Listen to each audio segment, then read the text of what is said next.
Shaquille O'Neal spent 19 years making it look like nothing on earth could touch him.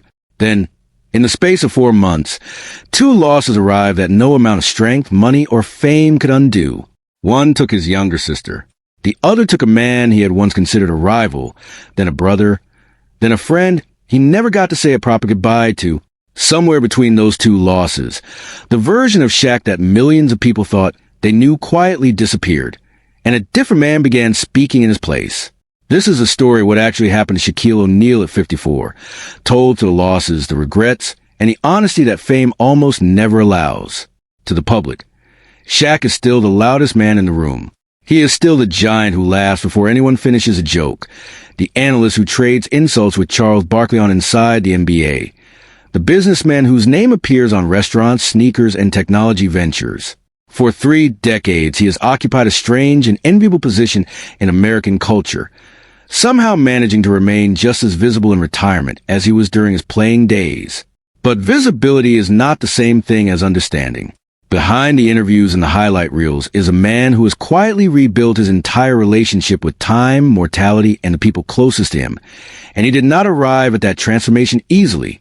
It helps to remember where Shaquille Rashawn O'Neal actually came from, because very little about his beginning suggested the empire he would eventually build. He was born on March 6, 1972, in Newark, New Jersey, into circumstances that offered no guarantee of comfort, let alone greatness.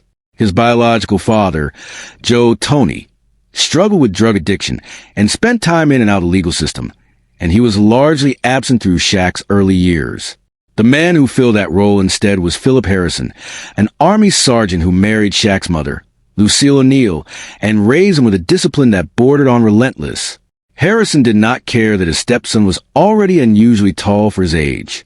He cared that the boy showed up on time, respected authority, and did not use his size as an excuse to avoid responsibility. Military life meant constant relocation, and for a child who already stood out physically, that instability could have been isolating. The family eventually spent time stationed in West Germany, far from the basketball courts and cultural touchstones that would later define Shaq's identity. It was on those courts, wherever the Army happened to station them, that a restless, oversized kid found something resembling stability. Basketball did not care that he had moved 6 times before puberty. It only cared what he could do with ball in his hands, and it turned out he could do things most coaches had never seen from someone his size. Harrison's discipline, meanwhile, kept ego from consuming a talent that could easily have gone to waste. When the family eventually returned to the United States and settled in San Antonio, Shaq enrolled at Robert G. Cole High School, where he helped lead the team to a state championship, and began attracting the kind of attention that turns a promising teenager into a national prospect. College recruiters descended quickly, and Shaq chose Louisiana State University, where he came under the guidance of head coach Dale Brown.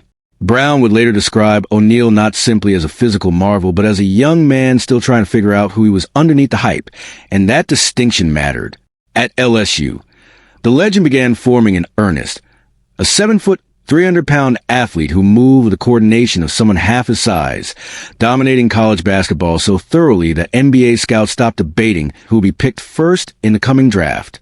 The Orlando Magic selected him with the first overall pick in 1992, and almost immediately, the league understood it was dealing with something unusual. In his rookie season, Shaq averaged more than 23 points and nearly 14 rebounds per game, comfortably winning Rookie of the Year honors and turning Orlando from an afterthought into appointment television.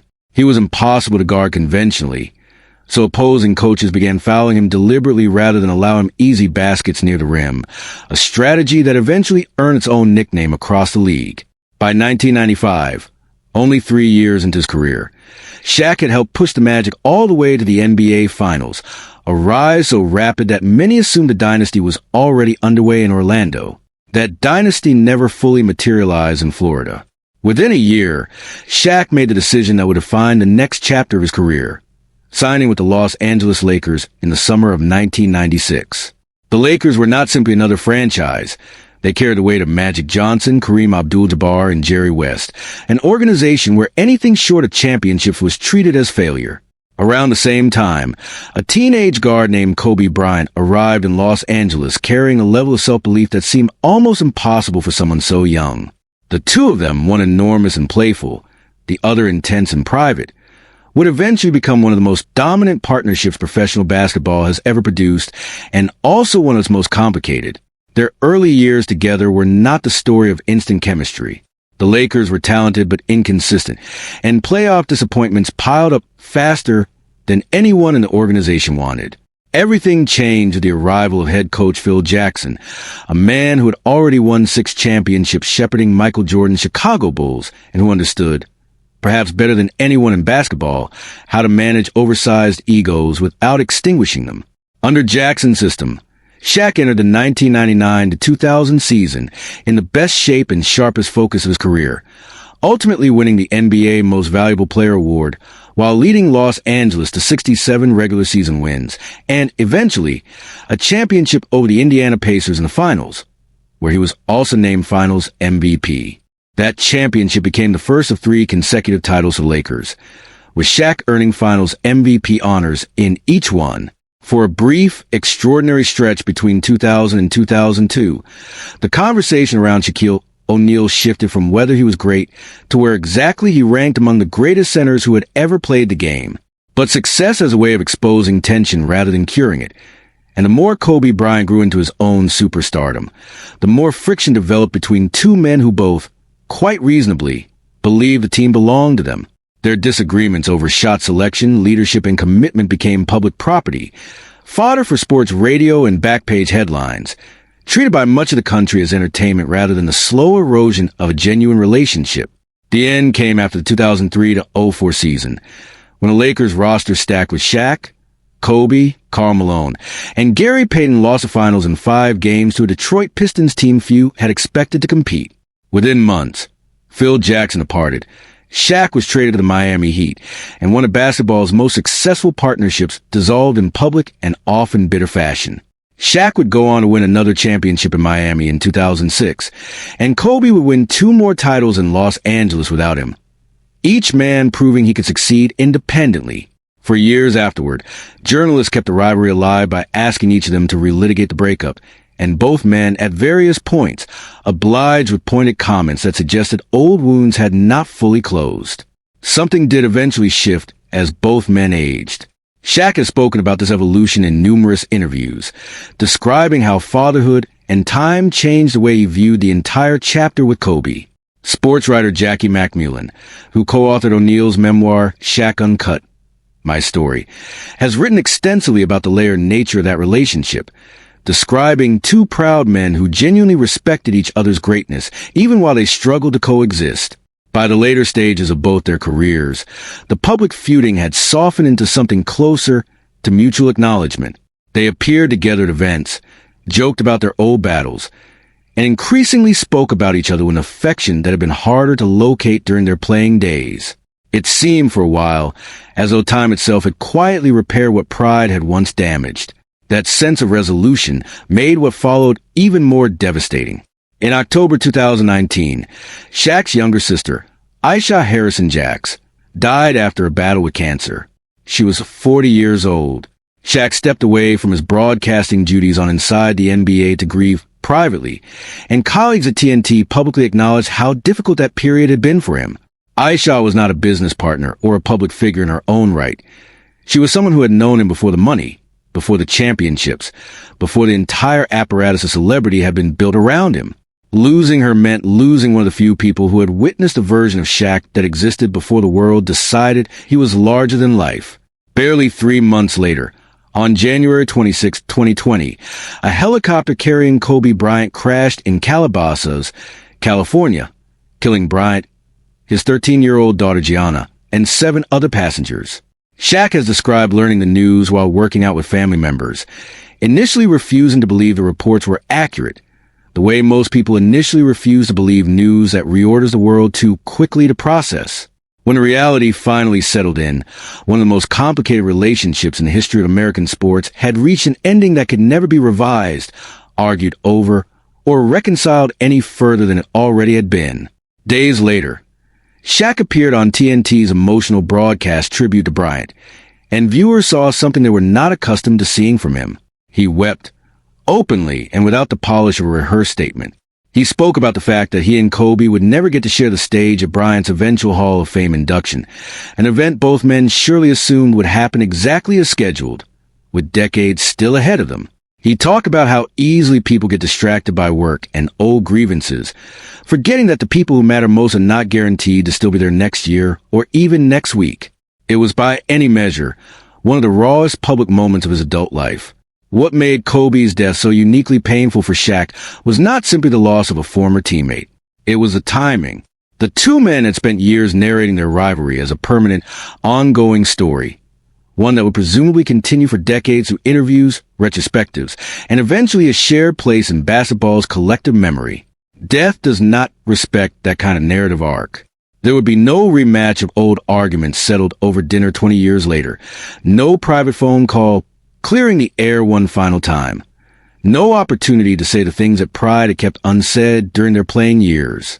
Shaq has said publicly that Kobe's death forced him to understand, in the most brutal way possible, that there is no guarantee of a next possession in life the way there always is on a basketball court. That realization did not stay confined to his relationship with Kobe.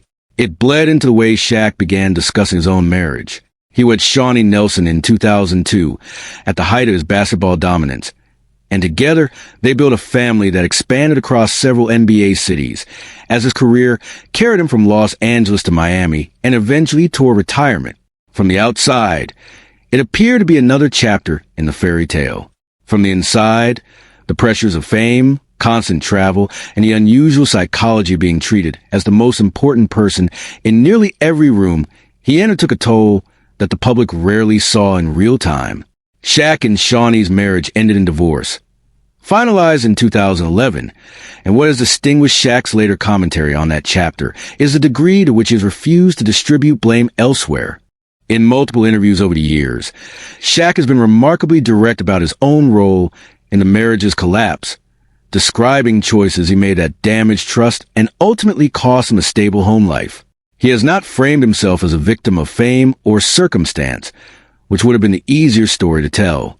Instead, he has repeatedly pointed inward, acknowledging that a man who had built his entire public identity around confidence and dominance struggled to apply the same discipline to his personal relationships that Philip Harrison had once drilled into him on a basketball court.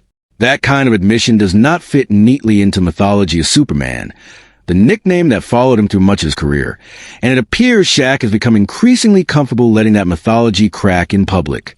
Fatherhood complicated and clarified things simultaneously.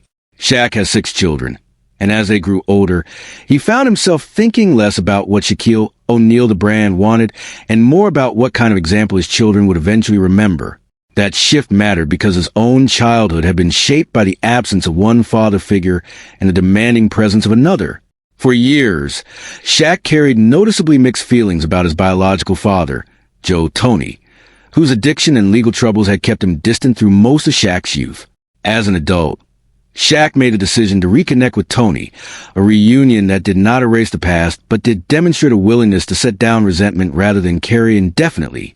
That same instinct, choosing connection over old grievance, echoed later in how he began speaking about Kobe once time no longer permitted a resolution in person.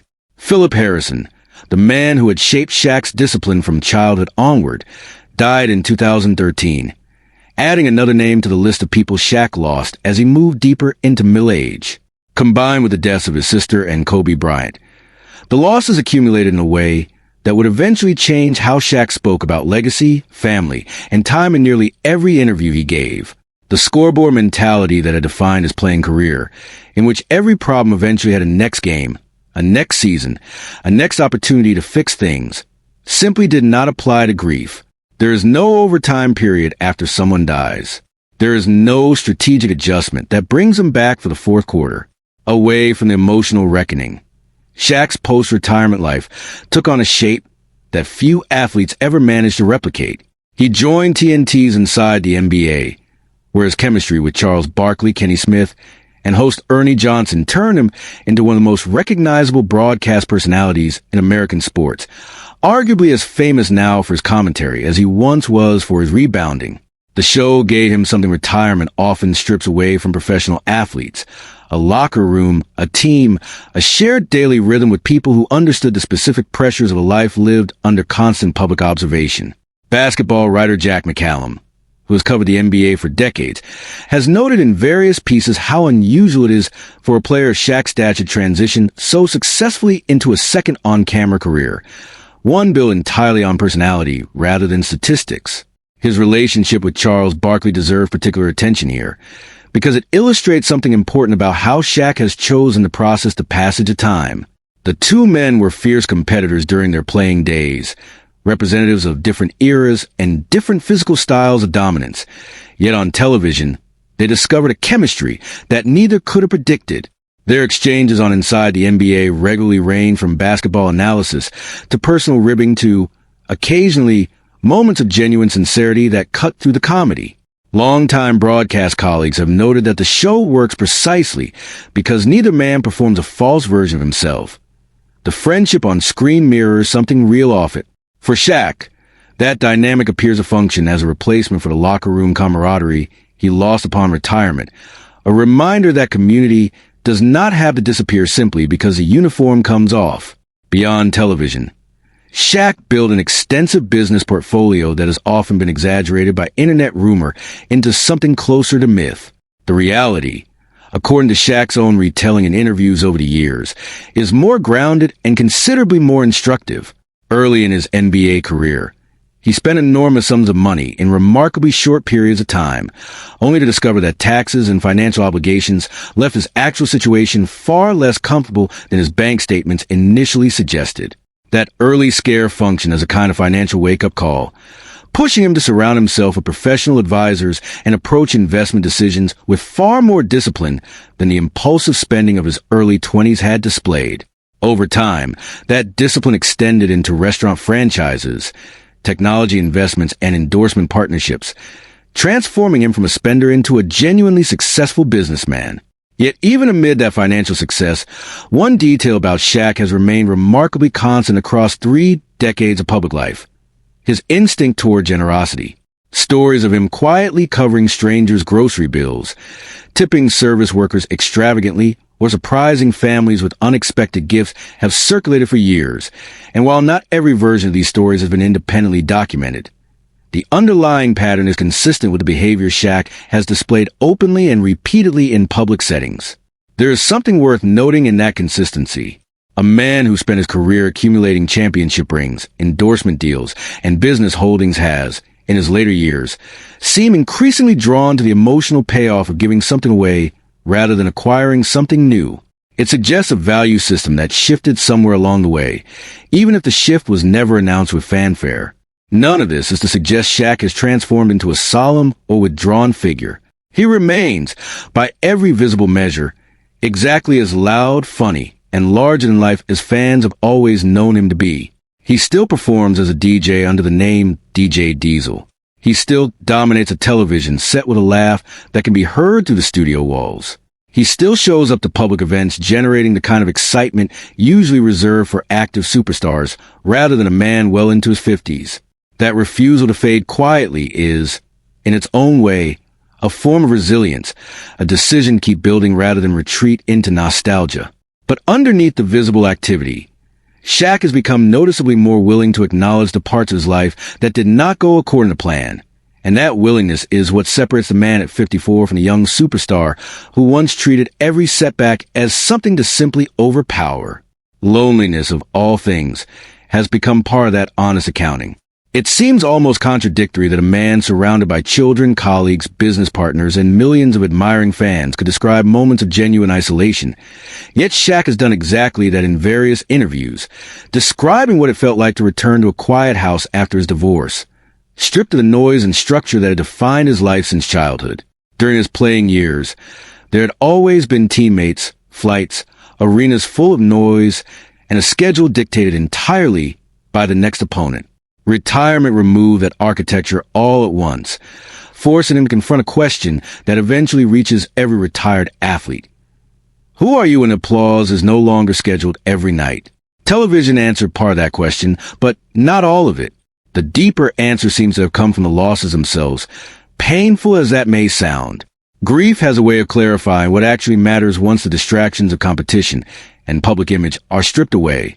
And Shaq has spoken candidly about how the deaths of his sister and Kobe Bryant reordered his priorities in ways that championships never could.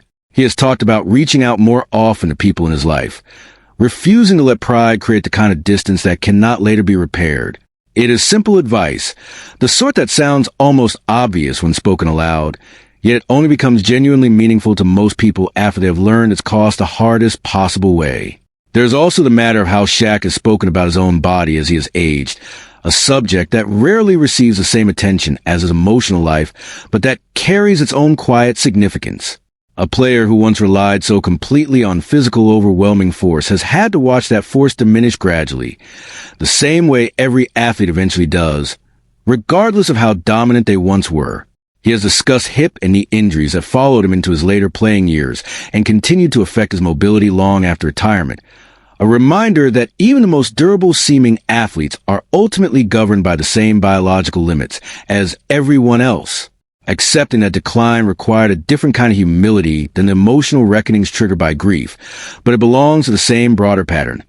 A man who spent decades being told, implicitly and explicitly, that he was exceptional, eventually learning to accept the ordinary realities that come for every human body given enough time. That cost is written into the way Shaq now discusses his rivalry with Kobe whenever the subject resurfaces in interviews or documentary retrospectives. The old debates about who deserved more credit for the Lakers' championships, whose team it truly was, or who possessed a stronger work ethic, have lost their urgency entirely. What remains instead is something closer to reverence, a recognition that very few human beings will ever experience what the two of them shared. 3 consecutive championships, packed arenas, and the specific, isolating pressure of knowing that millions of people are evaluating every decision you make in real time. Only Kobe truly understood what it meant to be Shaq's partner during those years, and only Shaq truly understood what it meant to stand beside that particular version of Kobe Bryant. Losing that shared understanding, without ever getting to fully make peace with it in person, appears to be one of the wounds that is never entirely closed.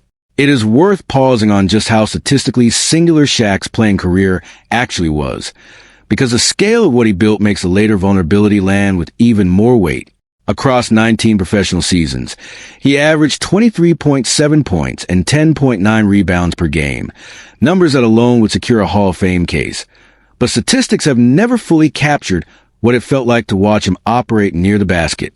Opposing coaches built entire defensive philosophies around slowing him down, and even those schemes frequently failed. He won 4 championships across 3 different franchises, a level of adaptability rarely associated with players his size, suggesting that beneath the theatrical persona was a basketball mind capable of evolving as teammates, coaches, and systems changed around him.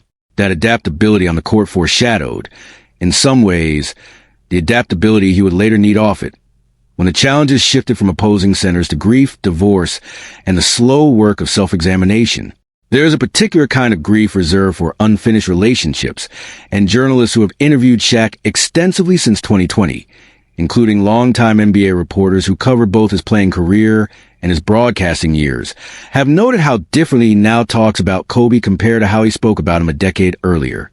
The jokes remain, because humor has always been part of how Shaq processes difficult subjects, but they are frequently followed by a pause, a shift in tone, an acknowledgement that the joke exists alongside something considerably heavier. That duality, entertainer and grieving friend simultaneously, has become one of the defining characteristics of Shaq's public persona in his 50s, and it is precisely what makes his story resonate with audiences who have never won a championship or earned a fraction of his wealth. Because ultimately, very few people watching Shaq's interviews can relate to 3 consecutive NBA titles or a 9-figure business portfolio. Almost everyone, however, can relate to regret. Almost everyone has postponed a phone call they later wished they had made sooner. Almost everyone has allowed pride to stretch a disagreement longer than it ever needed to last. Almost everyone has assumed, wrongly, that there would always be another opportunity to say the important things to the people who matter most. Shaq's fame does not exempt him from those universal truths. If anything, his story simply makes them more visible, magnified by cameras and headlines that most people's private griefs never have to endure. That visibility carries its own kind of weight. Every time Shaq discusses Kobe Bryant publicly, he does so knowing that millions of people are watching, parsing his words for signs of remaining tension or genuine healing. Every time he discusses his divorce, he risks having deeply personal material turn into tabloid material by outlets more interested in headlines and context. And yet he has continued to speak honestly regardless, which suggests the openness is not performative, but something closer to necessary, a way of processing loss that happens to occur in front of an audience rather than in private. Sports psychologists who study athlete transitions into retirement have noted that public figures who continue to have a platform, as Shaq does through television, sometimes use that visibility constructively, transforming personal pain into guidance that resonates with far more people than a private conversation ever could. Charitable work has followed a similar arc of quiet expansion rather than public announcement. Shaq has supported causes ranging from law enforcement training programs, a reflection of the years he spent working as a reserve officer in several jurisdictions, to funding for underprivileged families around the holidays, continuing tradition he began even during his playing career. What has changed is not the generosity itself, but the framing around it. Where the younger Shaq often let those stories circulate as evidence of his larger-than-life persona, the older Shaq tend to discuss them in more grounded terms, connecting them explicitly to lessons learned from his own upbringing, from watching Philip Harrison model responsibility even when it was inconvenient, and from understanding firsthand what it meant to grow up without financial security before basketball changed everything. That guidance has increasingly centered on a handful of consistent themes whenever Shaq discusses his life outside of basketball statistics. Do not assume wealth protects relationships. Do not wait for a more convenient moment to reconcile with someone you have grown distant from. Do not confuse being admired by strangers with being genuinely connected to the people who actually know you. These are not lessons that arrive through a championship parade or a business deal closing successfully. They arrived through a quiet house after divorce, through a phone call about his sister's diagnosis, through a nephew running into a room crying with news that would rewrite one of the most famous friendships in American sports history. Education has also become a recurring thread in how Shaq discusses his own evolution, and offers another window into how deliberately he has tried to rebuild parts of his identity beyond basketball. He returned to school multiple times after entering the NBA, eventually earning a bachelor's degree, an MBA, and later a doctorate in education from Barry University, completing that degree in 2012. He has spoken about wanting to prove, both to himself and to his children, that intelligence and physical dominance were never mutually exclusive, and that the discipline Philip Harrison instilled in him as a child could be redirected toward academic achievement long after his playing career had ended. That pursuit of formal education, unusual for a player already secure in his legacy and his finances, suggests a man consistently trying to expand the boundaries of what people assumed he was capable of, even when no external pressure required of him. It would be inaccurate to describe Shaquille O'Neal's story at 54 as one of collapse, because nothing about his current life resembles collapse. He remains commercially successful, professionally relevant, and beloved across generations of fans who never watched him play a single game and instead know him exclusively from television or social media. That continued relevance is itself remarkable. Most retired athletes eventually recede from the cultural conversation as new stars capture public attention. Yet Shaq has managed to remain a fixture for reasons that extend well beyond nostalgia. What has changed is not his visibility, but his willingness to let that visibility include vulnerability, something the younger, more competitive version of himself would likely have resisted. That shift did not happen overnight, and it did not happen because of a single event, despite how tempting it might be to point exclusively to Kobe Bryant's death as a turning point. The truth is layered, built from years of accumulated experience. A childhood shaped by an absent father and a demanding stepfather, a rivalry with Kobe that taught him both the exhilaration of shared success and the cost of unresolved conflict, a marriage that ended in ways he has since taken responsibility for, a sister whose death arrived far too early, and finally, a helicopter crash that removed any remaining illusion that time is guaranteed to anyone, regardless of fame or fortune. Each of those experiences contributed something to man now willing to discuss all of it publicly, rather than hiding behind the persona that made him famous in the first place. There is something almost instructive in watching a man who built his entire identity around physical dominance eventually discover that the most important battles of his life required an entirely different kind of strength. Shaq could not outmuscle his marriage back together. He could not dunk his way past his sister's cancer diagnosis. He could not call a timeout when a helicopter carrying Kobe Bryant went down over Calabasas. The scoreboard mentality that had guided him from Newark to LSU to 3 championships in Los Angeles simply had no application to grief, and learning that distinction appears to have been one of the more difficult lessons of his adult life, arriving far later than most people would choose, but arriving nonetheless. What remains at 54 is a man who has clearly decided that honesty is more valuable than mythology. He still tells the jokes. He still fills every room he enters with an energy that few people, famous or otherwise, can genuinely replicate.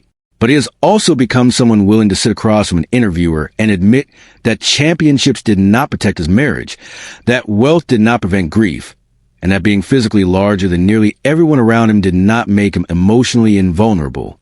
That admission does not diminish his legacy. If anything, it completes it, adding a dimension to the Shaquille O'Neal story that highlight reels and championship banners could never fully capture on their own.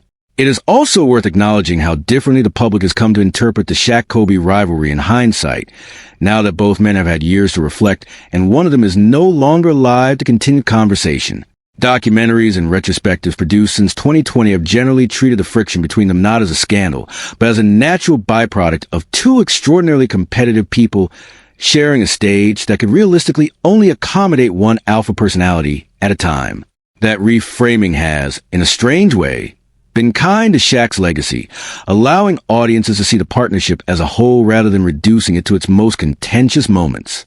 But no reframing changes the fundamental fact that Shaq must now discuss that partnership entirely in the past tense, describing a friendship that can only continue to exist in memory and in the words he chooses to use about it, never again in a shared room, a shared broadcast, or a shared laugh at some future anniversary, event neither of them could have anticipated missing. Perhaps that is the real answer to what happened to Shaquille O'Neal at 54. Nothing collapsed. No secret scandal unraveled behind closed doors. What happened instead was quieter and, in some ways, more universal than any tabloid headline could suggest. A man who spent his youth believing he could overpower anything standing between him, and what he wanted eventually discovered that some opponents cannot be defeated through strength alone. Grief does not respond to dominance. Time does not negotiate. And love, once lost through distance or death, cannot simply be willed back into existence no matter how much success a person has accumulated along the way. None of this means Shaq has arrived at some final, settled peace with everything he has lost, and it would be dishonest to present his story as a tidy arc of pain resolved into wisdom. Grief rarely works that cleanly, even for people who have had years to sit with it. There are almost certainly moments, away from cameras and interviews, when the loss of Kobe or his sister or Philip Harrison still arrives without warning, triggered by something as small as a song, a photograph, or an anniversary on the calendar. What has changed is not the absence of pain, but Shaq's relationship to discussing it. His willingness to let the public see that a man who spent his career being celebrated for physical invulnerability is, like everyone else, still learning how to carry what cannot be set down. And yet, Shaq keeps moving forward, which may be the most honest response available to him. He keeps working, keeps laughing, keeps showing up for his children, keeps telling stories about Kobe that carry both humor and sorrow in equal measure, keeps turning his own mistakes into lessons for anyone willing to listen. That refusal to disappear into bitterness or public silence says as much about his character now as any championship ever did during his playing years. The giant who once shattered backboards has spent his 50s learning that real strength sometimes looks like admitting where you were powerless, and sharing that lesson so openly with the world, Shaquille O'Neal may have given people something more valuable than any highlight reel ever could: permission to be honest about their own losses, their own regrets, and their own quiet hope that it is never too late to reach out to the people who still remain.